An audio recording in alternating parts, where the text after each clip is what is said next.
पाप करने वाले पापी को जो पाप लगता है वही पाप उस पाप की चुगली करने वाले को, वही पाप। एक राजा, उसने ब्राह्मणों का भोजन कराया, खीर मालपुआ की रसोई थी।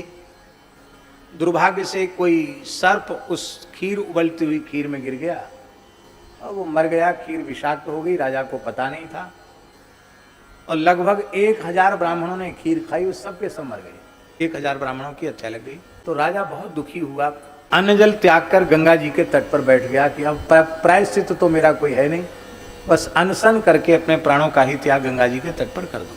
3 दिन तक अन्न जल त्याग करके वहां बैठा रहा।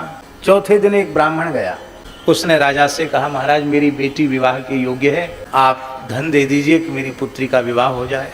तो राजा ने हृदय से राज्य का त्याग कर दिया था, इसलिए उसने कहा कि अब तो मैं राज्य की तो चले क्या, मैं तो अन्न जल का भी त्याग करके बैठा हूँ और यहाँ मरने के लिए गंगा जी के तट पर बैठा हूँ, इसलिए मैं आप शरीर से कहो तो मैं आपकी कोई सेवा कर सकता हूँ, बाकी अब मेरे पास मेरा कहलाने के लिए कुछ भी नहीं है जो मैं आपकी सहायता कर सकूँ।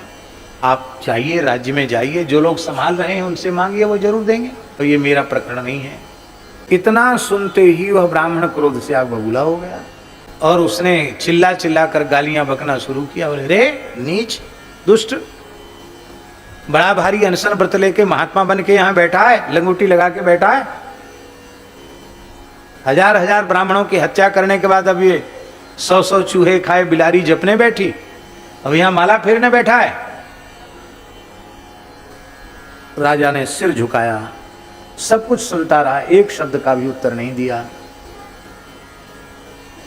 ब्राह्मण तो गाली बकता हुआ चला गया और इधर 2 देवांगनाएं गंगा जी में स्नान करने आई। महाराज जी, वो 3 दिन पहले भी आई थी वो देवांगनाएं, तो स्नान करते हुए बातचीत कर रही थी कि इसमें तो देवलोक में एक बड़ी धर्म सभा जुटी हुई है, वहाँ एक जटिल प्रश्न के ऊपर सब विचार कर रहे हैं कि धरती पर एक घटना घट गई है, अमुक राज्य में 1000 ब्राह्मण मारे गए, पर इसमें दोष किसका है?